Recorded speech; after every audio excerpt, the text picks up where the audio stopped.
This is Kenny Tan. Welcome to Real Estate License in 14 Weeks. This is episode 29 of Starting from Zero. Today we continue to talk about chapter 8. If you like my video, please give me a thumbs up, subscribe to my channel, hit the bell so that you can receive notification of new releases of my video. And also please remember to share this video with your friends. Let's go over the 4 essentials of a valid contract.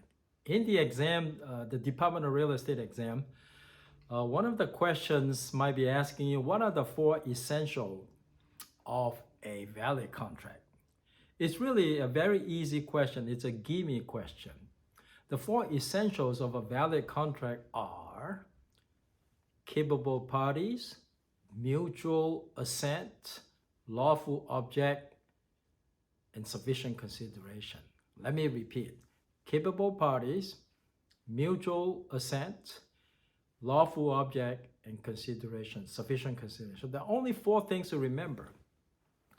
It is really a gimme question. If you remember, memorize it. It will show up in the question in different forms. But the correct answer are the 4 elements that I just gave you.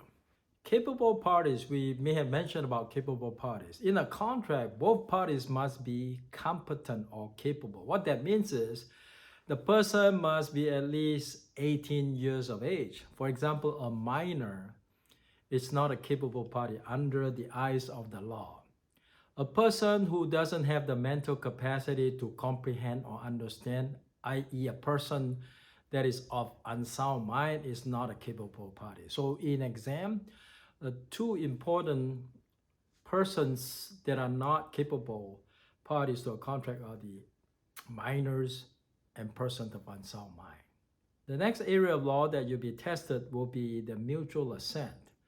Mutual assent actually, it's a bigger area, so we spend a lot more time talking about mutual assent. A mutual assent talks about offer and acceptance. Offer must be definite and certain. In other words, for example, when you make an offer to buy a piece of property, you need to have sufficient description of the property so that the person who is looking at your offer knows which property you're talking about. Okay, it must be definite and certain. The terms must be definite and certain. Let's talk about genuine assent. There is no contract unless the person that is entering into a contract is doing it genuinely, is giving the consent genuinely. What are the different situations where the assent is not genuine? One example would be actual fraud. Let's say you trick a person into signing into a contract. There are certain important facts.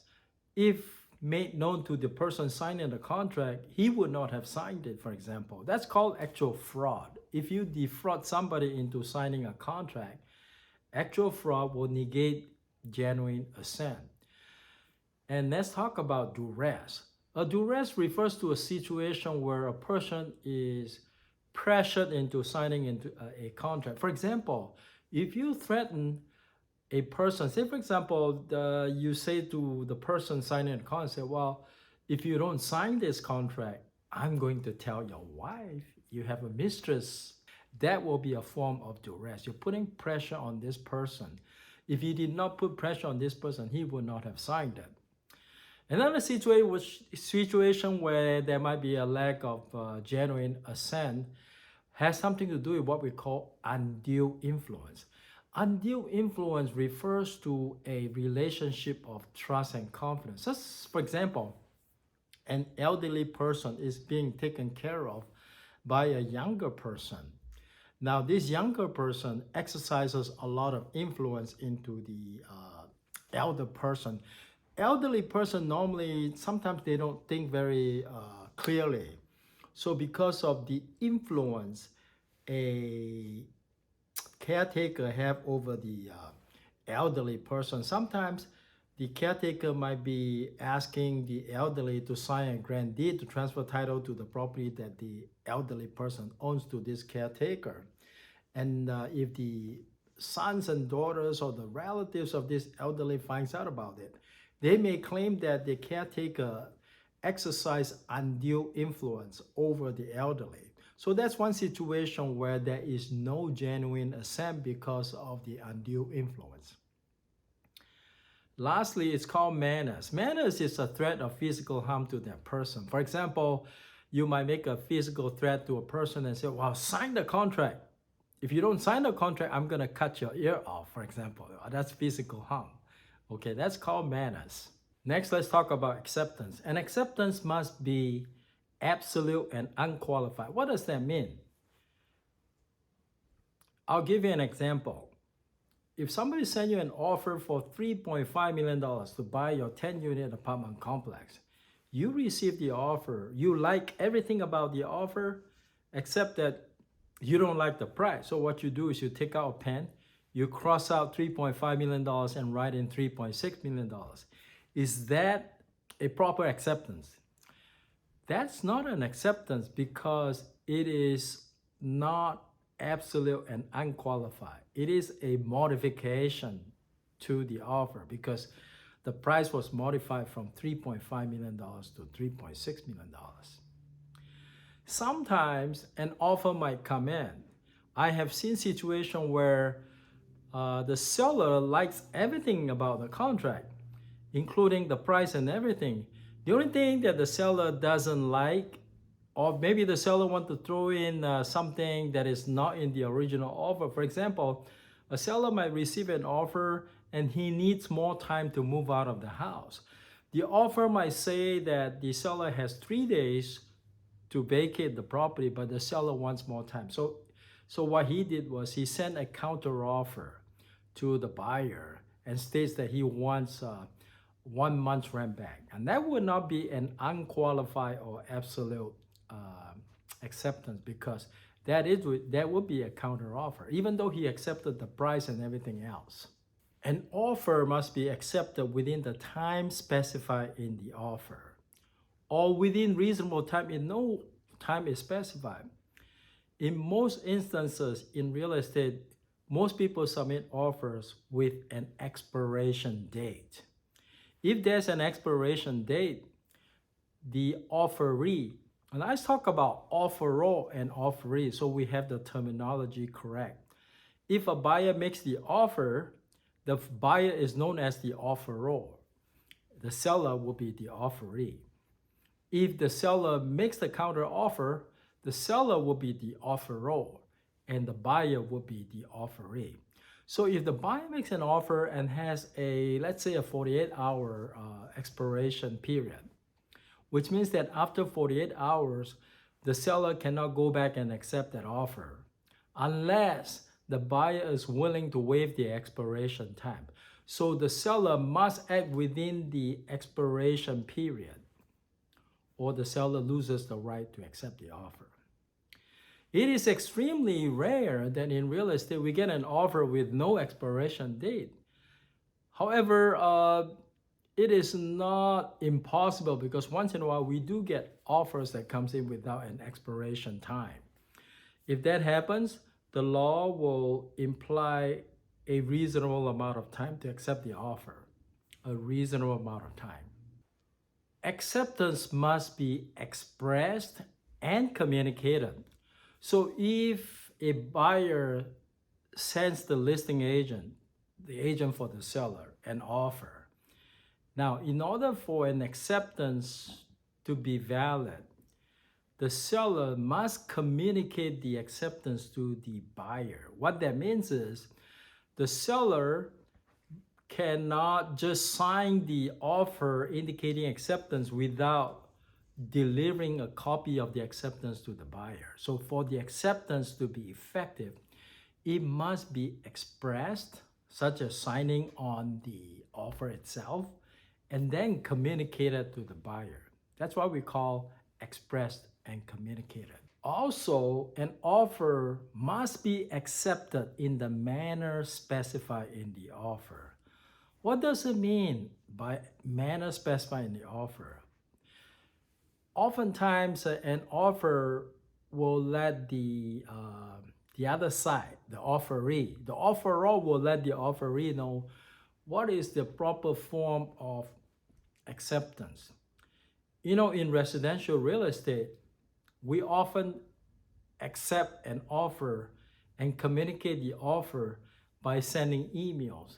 Why is email acceptable? Well, the reason why sending by email is acceptable, because in our standard form residential purchase contract, it allows different ways to communicate an acceptance. And one of the ways is by email. That's why in residential real estate, we often communicate the acceptance by doing email. So if I'm a listing agent, I got an offer from a buyer, I show it to my seller, seller say accept this offer. So what I'll do is I'll have the seller e-sign the offer, and then I will email a copy of the signed acceptance to the buyer's agent.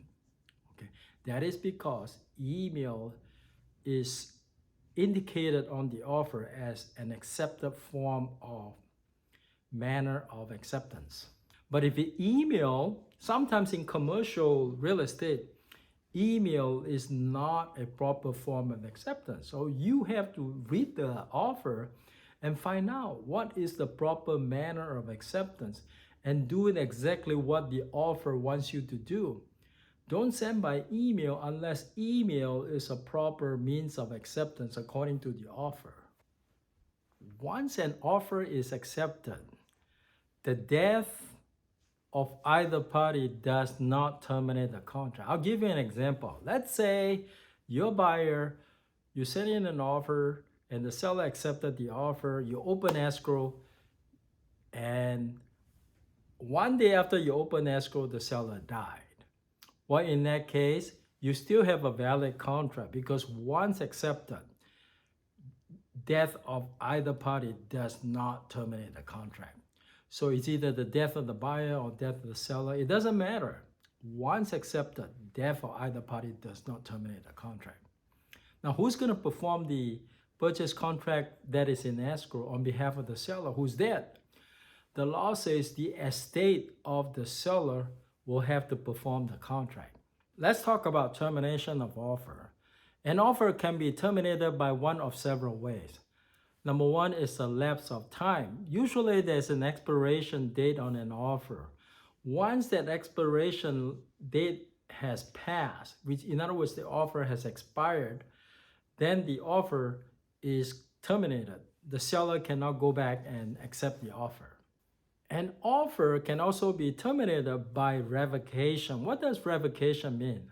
Let's say your buyer, you submitted an offer to the seller to purchase a property and it has a 48 hours expiration time.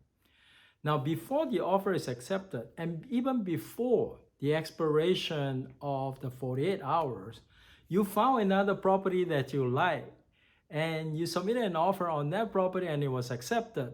Well, in this case, you don't want to be in trouble with the seller. So what you do is that you have your agent call up the seller and revoke that offer. So an offer can be revoked before it is accepted. Once accepted, it cannot be revoked. So in order to revoke an offer, you must do so before it is accepted. An offer can also be terminated by the rejection of the offeree. So if I'm a buyer, I submit an offer to you, the seller, and before the expiration date, you, the seller, call up my agent and say, my seller rejected that offer. Now, once you rejected an offer, that offer is considered terminated. You cannot go back. You know, sometimes a seller changes their mind. One minute they say they want to reject that offer, another minute they change their mind, they want to go back and accept an offer that has been rejected. No, once you rejected an offer, you lose your right to go back and accept that offer, even before the expiration of that offer. Say, for example, I send you an offer, and it doesn't expire until 48 hours later. And when I send you that offer, you have your agent contact me and said, my seller rejected your offer. Now, that's already rejected. Let's say one day later, somehow the seller thought about it and said, well, I want to go back and accept that offer because it's a great offer. By that time, it was already terminated because of the rejection. So you can't go back and accept a rejected offer. An offer can also be terminated due to the death of the offeror. Let's say a buyer makes an offer to a seller and before that offer is accepted, the buyer gets involved with a car accident and dies instantly.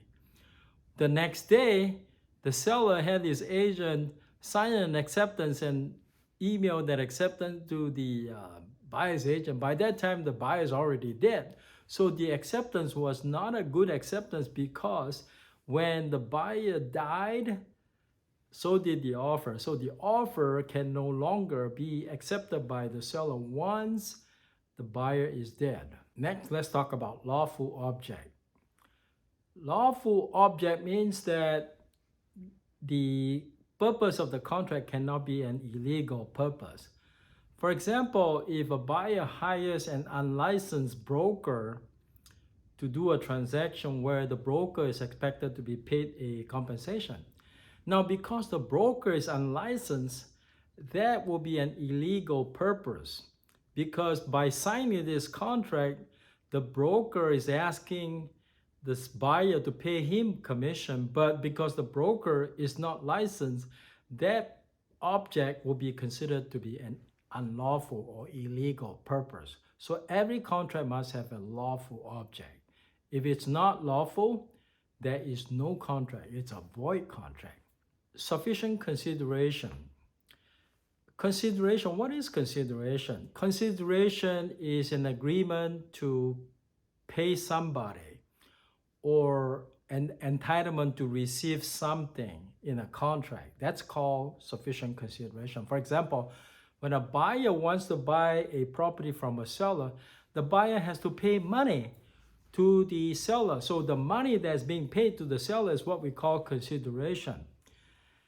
There is no contract unless there is consideration. Say, for example, if I promise to give you something as a gift. Let's say I promise to give you my house as a gift, and then I change my mind. Can you sue me for breach of contract? No, because you are not giving me any consideration. There is no consideration coming from you to me. It's just from me to you, the house. I'll give you an example where even though there's no money exchange, but if you are causing somebody to give up some valuable right. For example, a father might say to the son, if you don't get married before the age of 25, I will give this house to you. In order to get this house, the son has to give up a valuable right. Now, giving up that right is sufficient consideration to enforce the contract. Let's say, for example, the father said that and the son said, deal. And then a year later, the father changes his mind and says, well, I don't want to give this house to you anymore. Can the son sue the father for breach of contract? Yes, because by giving up his right, he has the right to get married before the age of 25. But because he wants the house, he decided to give up that right. And that is a right that he gave up in exchange to getting the house. And that is sufficient consideration. So there is a valid contract between the father and the son. This is the end of episode 29. See you next time.